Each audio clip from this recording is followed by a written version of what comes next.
入邊個倉庫200幾個咧，由一啲好窄嘅通道去聯繫喺一齊嘅。咁所以咧，令到今次嘅救火工作咧係變得十分困難。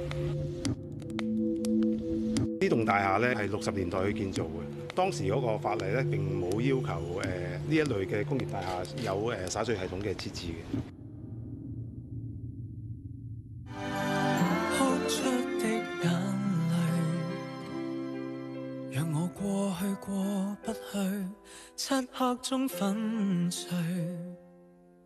最後誰為我輕許，不知怎算，無言共對，心卻咁當陣時咧，佢嗰個熱力咧係突然之間嚟得好快，同埋啲煙霧已經好大，所以咧佢哋當陣時咧就係需要咧就係要去撤退。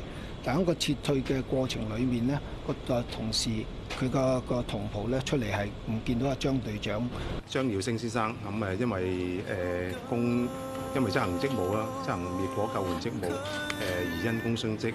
如果還有願望，用我一生追趕，累透了撲空了，前路也不敢看。點解會仲喺第一日有同事殉職嘅時候，依然派同事入去？消防員殉職究竟喺指揮上面有冇吸取到嗰個教訓？任何一個高層都唔會希望係犧牲我哋嘅同事嘅生活。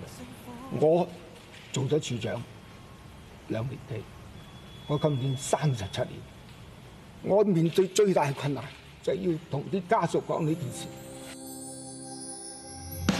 留低難免真望，盡我的心追趕，累透了撲空了，攜着我手走一趟。